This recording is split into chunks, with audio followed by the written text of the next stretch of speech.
Ils sont appelés à informer, éduquer et divertir la population par leurs prestations. Eux, ce sont les professionnels des médias. Ils exercent un métier noble qu'est le journalisme.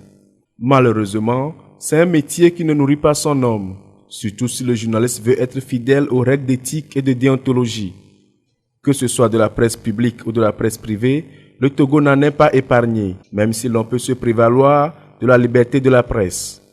Les conditions de vie et de travail ne permettent pas de qualifier la portée de cette liberté d'expression qui devait être traduite pour certains par l'indépendance financière des journalistes. Patrons de presse et employés sont unanimes sur la situation précaire des conditions de vie caractérisées entre autres par des per diem en lieu et place du salaire. Est-ce que véritablement nous voulons le professionnalisme?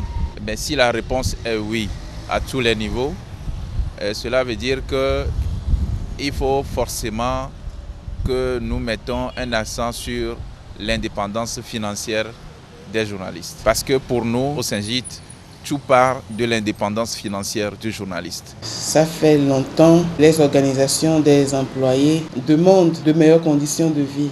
Parce qu'il y a cette précarité qu'on note toujours dans la presse. Sortir de sa maison, aller au boulot, travailler et à la fin du mois percevoir juste quelque chose pour subvenir à ses besoins, surtout nos confrères de la presse écrite qui sont payés sur ce qu'ils proposent. La presse est au cœur même de la démocratie et il est important que ceux qui exercent ce métier de journaliste aient des conditions de vie plus ou moins acceptables. Mais malheureusement au Togo, nous avons beaucoup de soucis par rapport au paiement des salaires. Nous employons des salaires très bas. Si les deux parties sont unanimes sur la précarité des conditions de vie et de travail, les raisons de cette situation divergent d'une partie à une autre. Les conditions dans lesquelles même nous exerçons sont un peu compliquées parce qu'il n'y a pas un accompagnement digne de ce nom, pas d'annonce publicitaire. L'aide de la presse est là, mais elle n'est pas conséquente pour permettre aux organes de pouvoir évoluer. Même la publicité, c'est elle qui nourrit les organes de presse. Mais au Togo, la publicité, c'est compliqué d'avoir la publicité. Vous demandez à quelqu'un d'être professionnel, donnez-lui les moyens.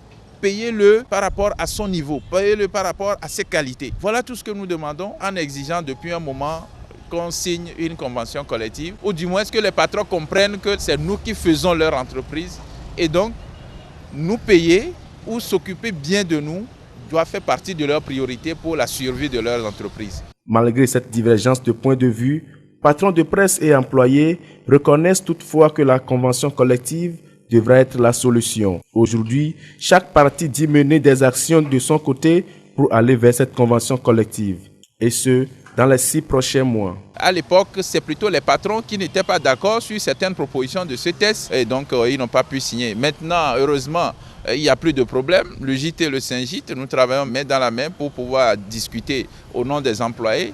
Les organisations patronales sont là et je dis encore, c'est ensemble qu'ils se sont donné aussi une feuille de route pour qu'on arrive dans les 6 mois à cette convention collective.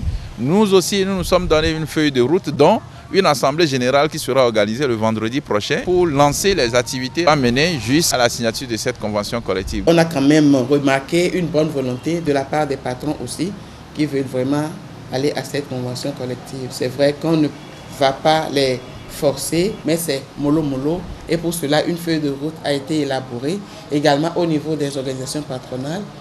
Elles vont se retrouver, ces organisations, et les patrons vont voir dans quelle mesure eux aussi vont prendre le train ensemble avec les organisations des employés pour que dans un bref délai, on arrive à signer cette convention collective pour le bien du journaliste. Nous, au niveau du patronat de la presse togolaise, nous sommes partie prenante de ce processus qui doit aboutir à la convention collective. Courageusement, on est obligé d'aller à cette convention collective parce que dans la région, les gens ont fait ces efforts. Je crois que tout est question de discussion. Le moment venu, chacun sera mettre un peu d'eau à son vin pour qu'on puisse arriver à quelque chose de consensuel. Aujourd'hui, 3 mai, Journée mondiale de la liberté de la presse.